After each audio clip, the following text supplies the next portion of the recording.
प्यारे बच्चों नमस्कार। आप सभी का मैथ के इस महा मैराथन कोर्स के दूसरे लेक्चर में फिर से स्वागत करते हैं। यहाँ पर काफी इम्पोर्टेंट प्रश्न हम आपके लिए लेके आए हैं, तो आपके एग्जाम के दृष्टिकोण से काफी इम्पोर्टेंट है। उससे पहले यदि आपने इस चैनल पर पहली बार विजिट कर रहे हैं, चैनल को सब्सक्राइब कर दीजिएगा, लाइक और दोस्तों में शेयर कर दीजिए। चलिए स्टार्ट करते हैं। पहला है द्विघात समीकरण का। द्विघात समीकरण 9x² - 6x + 1 = 0 के विवेचक ज्ञात करें एवं फिर मूलों की प्रकृति बताइए। तो सबसे पहले आपको दिया गया है, सबसे पहले लिखेंगे दिया गया है। क्या दिया गया है जी? तो दिया गया है एकदम ऐसा ही बनाना है। दिया गया है, क्या दिया गया है? तो द्विघात समीकरण दिया गया है। द्विघात समीकरण आपको दिया गया है। द्विघात समीकरण दिया गया है। क्या है द्विघात समीकरण? 9x² - 6x + 1 = 0। कैसे समझेंगे द्विघात समीकरण कौन होता है? तो ये भी प्रश्न आपके ऑब्जेक्टिव में पूछता है, निम्नलिखित में से कौन द्विघात समीकरण है? तो देखिए यहाँ पर x जो है, x ये वेरिएबल, इसका पावर अधिकतम पावर कितना है? 2। इसीलिए इसको द्विघात और समीकरण बोलते हैं। जब बराबर के बाद 0 आता है तब इसको समीकरण बोलते हैं। तो ये द्विघात समीकरण का रूप हुआ। ये बोला सबसे पहले इसका विवेचक बताना है। ये जो द्विघात समीकरण है इसका विवेचक बताना है। विवेचक बताने के लिए सबसे पहले यहाँ पर हमको पता होना चाहिए क्या, यहाँ a बराबर अगर हम पूछे कितना होगा, कितना है? तो 9 है। काहे कि x², ये जो x² है तो इसके जो कोएफिशिएंट है, गुणांक है, उसको a बोलते हैं। तो जरा बताइए x² का जो कोएफिशिएंट है 9, उसको हम a कहेंगे। अगर पूछा जाए b का मान कौन होगा, तो x का जो कोएफिशिएंट होगा उसको b कहेंगे। x का कोएफिशिएंट कितना है? 6 है, और वो भी माइनस में 3 के साथ लिखना है, तो माइनस में 6 हो गया। अब कहा c का मान बताइए कितना? तो c का मान ये कांस्टेंट वाला है, सो 1 है, और 1 प्लस में है तो प्लस लिखने की कोई जरूरत नहीं है। चलिए यहाँ पर निकालिए। अब हमको पहले कहा है विवेचक बताइए, इसीलिए विवेचक को हम लोग d से वो लिख लिए, d से। और ये भी प्रश्न पूछा जाता है, ये मूल नहीं पूछेगा, डायरेक्ट पूछेगा विवेचक बताइए, तो विवेचक निकाले का फॉर्मूला याद कर लीजिएगा। का d बराबर क्या होता है फॉर्मूला बाबू? b² - 4ac। अब बताइए तो b का मान कितना है? तो देख रहे हैं यहाँ -6 है, और -6 का स्क्वायर -4 × a का मान कितना? 9 × c का मान कितना? 1। अब -6 का स्क्वायर जब करेंगे तो कितना हो जाएगा? 36, और -9 को 4 से गुना करेंगे कितना? 36, और 1 से गुना करेंगे तो ऐसे ही रह जाएगा। अब बताइए 36 में से 36 गया तो कितना हुआ? 0, यानी 0 आया। इसका मतलब ये हुआ दोनों कि d का मान 0 आ गया, यानी d 0 के बराबर हो गया। यहाँ पर लिखी हुई क्योंकि d 0 के बराबर हुआ, और जब d 0 के बराबर होता है तो पूछा है मूल कैसा होगा? मूल वास्तविक होंगे और समान होगा। यहाँ पर लिखेंगे क्योंकि d बराबर 0 है, इसीलिए मूल कैसा है? मूल वास्तविक है। बाबू ऐसे लिखना है, वास्तविक एवं समान है। क्या है? समान होगा। तो यही आपका आंसर हुआ। इसको आराम से कॉपी पर नोट करके इसका प्रैक्टिस करते रहिए, नोट कर लीजिए आराम से। तो ये दूसरा क्वेश्चन वो भी द्विघात समीकरण पर ही है, ये भी काफी इम्पोर्टेंट है, तो देख लो। k के किस मान के लिए द्विघात समीकरण इतना k + 1 का x², ये दिख रहा है आपको? ये इसके मूल बराबर होंगे। तो बताओ नो मूल बराबर होता है, इससे पहले वाले क्वेश्चन में दिखाए थे मूल बराबर होता है। इसका मतलब क्या हुआ? मूल बराबर और समान कब होता है? जब d बराबर 0 हो जाता है। याद आया कि नहीं? याद नहीं आया तो पहले प्रश्न को देख लो, वहाँ हम लिखाए हैं d बराबर कभी होगा? जब उसका मूल समान और बराबर होंगे, वास्तविक और समान होंगे। तो हम समझ गए कि मूल बराबर इसका मतलब d आपका 0 के बराबर होगा। ठीक है, समझिए। चलिए यहाँ पर सबसे पहला काम यही करना है। दिया गया है, क्या किया गया है?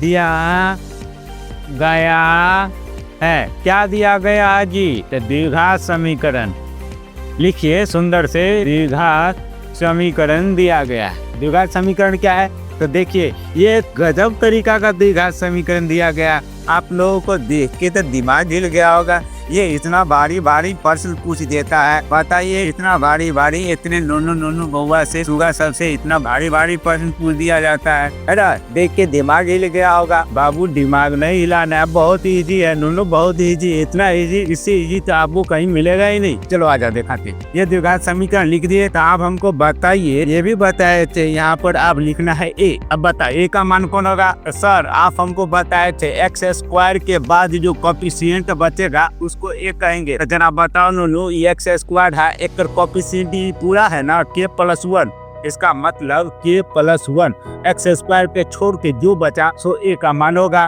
ठीक है, लिख दिए गुरुजी। आप लिखिए बी। अब बी का मान बताइए, तो बी का मान क्या होगा जी? बी का मान एक्स का कोफिशिएंट होता है, तो एक्स को छोड़ के एक्स को ढक लो ऐसे। आप देखो जो बचा है सो बी का मान हुआ। तो कौन कौन बचा है? तो -2 ओके बाद के -1 आया ना समझ में। फिर देखिए आप देंगे सी का मान बताइए, तो सी का मान तो कांस्टेंट होता है 1, लिख दिए। अब हमको कहा क्या कहा? मूल बराबर होंगे, क्योंकि मूल बराबर है। मूल क्या है? मूल बराबर है। अब मूल बराबर है इसका मतलब क्या हुआ? इसीलिए टी को 0 के बराबर होना होगा। कहा है क्वेश्चन में मूल बराबर है, इसका मतलब डी 0 के बराबर होगा। डी को हम 0 के बराबर कर दिए। अब हमको बताइए जी डी का फॉर्मूला क्या होता है?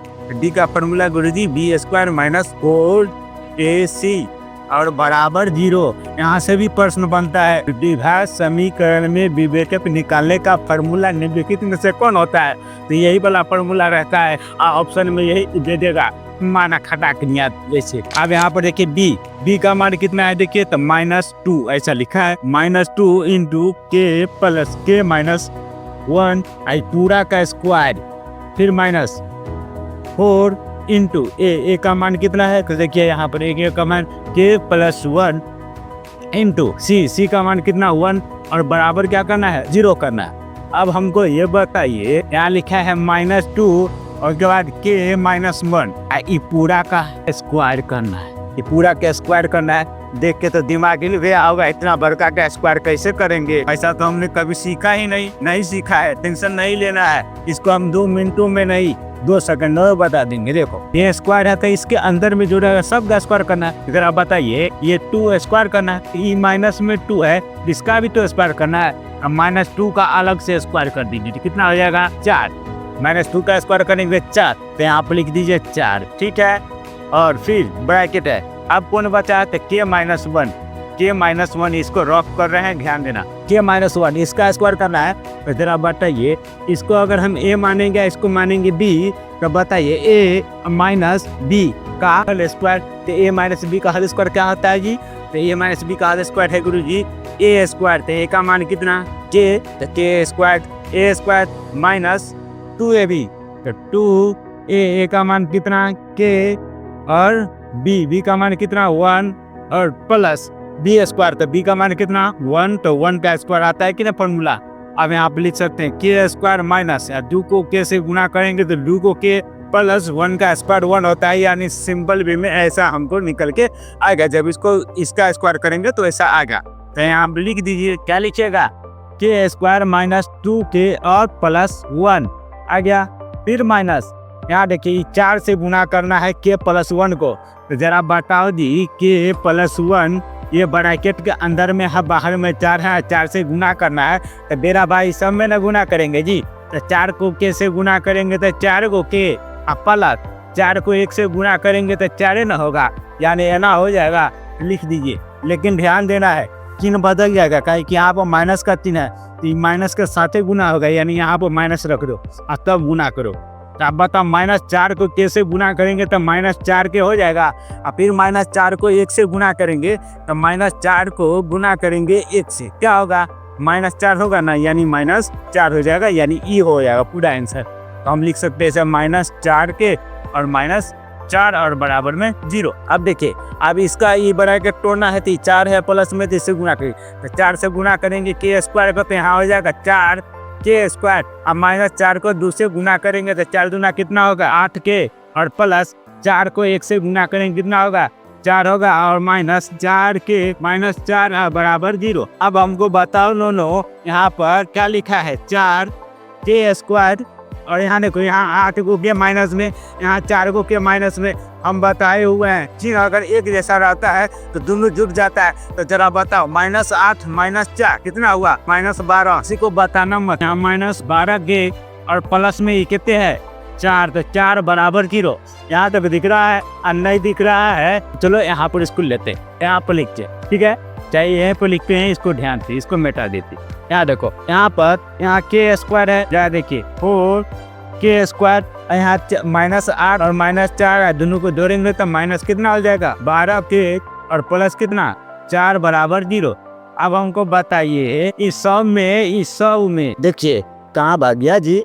ओहो हो ई4 देखिए वो 4 कहाँ लिखे, ई4 प्लस में ई4 माइनस में तो दोनों गया कट गया, प्लस माइनस अलग अलग हट गया, तो ई4 से कोई लेना देना है ही नहीं। अब बराबर में क्या बचा 0। अब बताओ यहाँ 4 से दोनों जगह 4 कॉमन आ जाएगा और के दोनों जगह थे एगो के कॉमन आ जाएगा, इधर क्या बचेगा यहाँ 4 के स्क्वायर था, चारों कॉमन ले लिया, 2 के में से एगो के ले लिए, देखिए वो खाली के ना बचा और माइनस में के एगो था एगो यहाँ ले लिए तो 4 तिया 12 यानी 3 बचा, अब बराबर में 0। अब बता 4 के को उठा के ले जाएंगे इस साइड बराबर के साइड, 0 के भाग में आ जाएगा, यानी 0 में किसी संख्या से भाग देंगे तो आंसर हो जाएगा 0। तो हमको लिखने का कोई जरूरत नहीं है, तुम लोग बहुत स्मार्ट बच्चे हो, समझ जाते हो इसको 0 हो गया ये मतलब।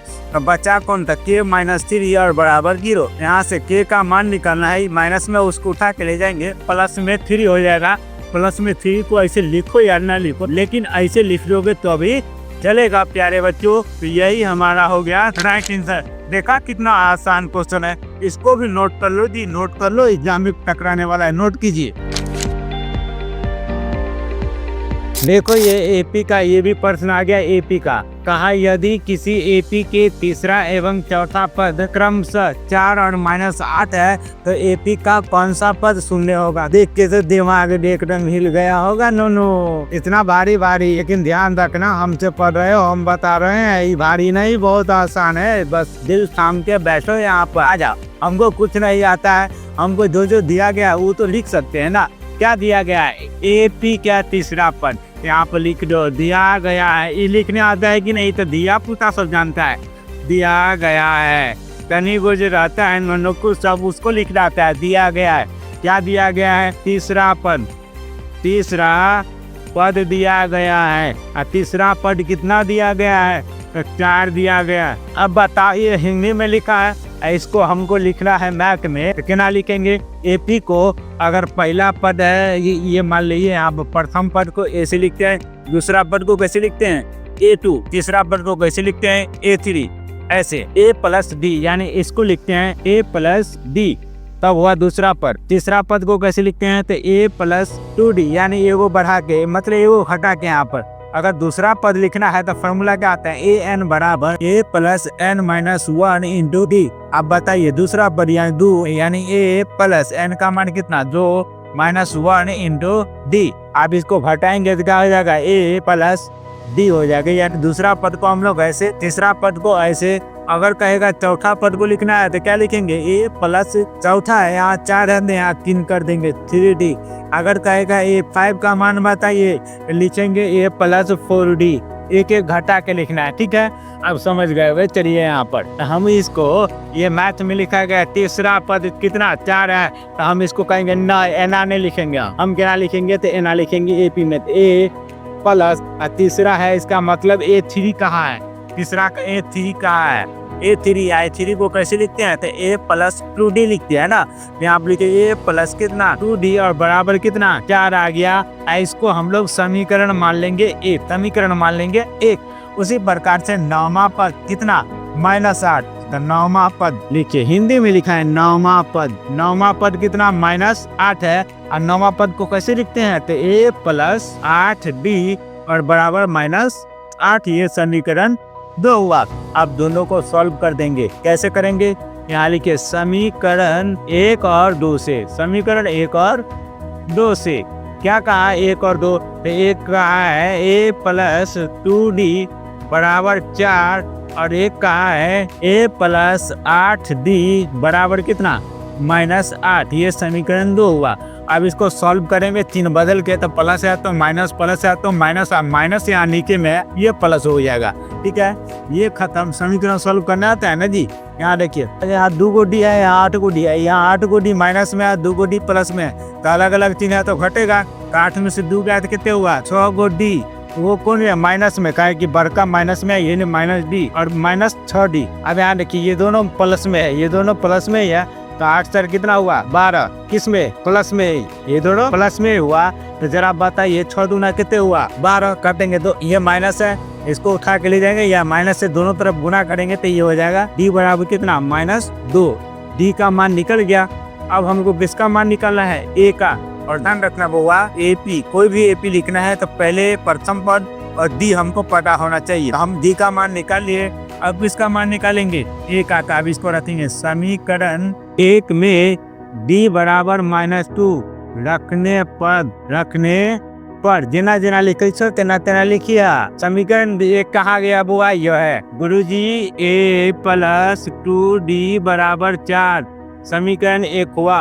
अब यहाँ पर रखो बउआ a + 2 × d का मान कितना है तो -2, यहाँ पर रख दो -2 अब बराबर में हुआ 4। आप बताओ रे नो ए आई दोनों को गुना करेंगे तो 2 दूना 4, अब प्लस माइनस को गुना करेंगे तो माइनस, और 2 को 2 से गुना करेंगे तो 4, अब बराबर में भी 4 है। अब हमको ये बताओ ए बराबर के उस साइड भी 4 है, इस साइड भी 4 है, तो ये माइनस में है उठा के ले जाएंगे उधर, प्लस में 4 हो जाएगा, यानी ए का मान हो गया 8। अब हमारे पास ए का मान निकल के आ गया 8 और डी का मान -2। आप जो भी कहेगा आंसर निकाल लेंगे। क्या कहा है कौन सा पद शून्य है, हम लोग मानेंगे। यहाँ पर मानना पड़ेगा, माना कि AP का nवा पद बराबर क्या है 0 है, मान लेते हैं ऐसा nवा पद 0 है। nवा पद को अगर हम कहे 5वां पद इसका मतलब ये थर्ड कह रहा है जी। अगर 6वां पद या 6ठा पद ऐसे लिखी, 8वां पद अगर हम बोले इसका मतलब A8 लिख सकते हैं। कोई बुक में T8 भी लिखा रहता है, इसीलिए ध्यान देना है, खास के भारतीय भवन के बुक में, NCERT के बुक में ऐसा एक किससे लिखा रहता है। तो जरा देखिए, माना कि AP का nवां पद बराबर 0 मान लिए, यानी nवां पद कोई ऐसा पद होगा जिसका मान 0 होगा। तो बताइए nवां पद को हम लोग अगर ऐसा लिखे तो ऐसा लिख दिए, हम अगर कहेंगे nवां पद लिखने के लिए क्या आएगा फॉर्मूला बताइए। nवां पद लिखने के लिए फॉर्मूला आता है A + n - 1 × d, यही ना होता है फॉर्मूला nवां पद का। यहाँ पर लगा ये nवां पद, इसीलिए nवां पद यानी an। nवां पद का मतलब an बराबर 0 है, ठीक है। अब nवां पद an का मान an का फॉर्मूला क्या आता है A + n - 1 × d बराबर 0। यहाँ से देखिए a का मान कितना है तो 8 है, आता है ना जी। अब प्लस n - 1 × d का मान कितना है तो -2, यहाँ रख दिए -2 बराबर में 0। अब हमको बताइए 8 माइनस को गुना करेंगे प्लस से तो माइनस हो जाएगा। अभी 2 से ब्रैकेट तोड़ेंगे, इससे गुना करेंगे, 2 को n से गुना करेंगे तो 2n। 2 को ये ध्यान रखना है माइनस है, -2 को 1 से गुना करेंगे तो माइनस प्लस हो जाएगा, इन्हें +2 बराबर 0। यहाँ पर आ गया 8 हुआ 2 वो कितने हुआ 10 - 2n और बराबर में हो गया 0। ये प्लस में 10 है, बराबर को उस साइड ले जाएंगे तो माइनस में 10 हो जाएगा। यहाँ होगा -2n बराबर उस साइड लेंगे तो माइनस में 10, ये माइनस है, माइनस खत्म, 2 पंच कितना हुआ 10, यानी n का मान कितना निकल के आ गया 5। यहाँ पर नहीं दिख रहा है, आ जाओ थोड़ा ऊपर, ये देखिए यहाँ 10 - 2n बराबर 0। अब यहाँ पर इसको लेके आते हैं तो जरा देखिए, इसको मिटा देते हैं। अब बताइए यहाँ क्या है 10 - 2n बराबर 0। अब हमको बताओ -2n को यहीं रखेंगे, इसको उठा के ले जाएंगे उधर तो माइनस में 10, माइनस से माइनस गया खत्म। n का मान निकालना है तो 10 2 गुना में इधर आएगा तो 10 के बाद में 2 पंच कितना हुआ 10। इसीलिए यहाँ पर लिखेंगे AP का n की जगह पर 5वां पद बराबर क्या हुआ 0।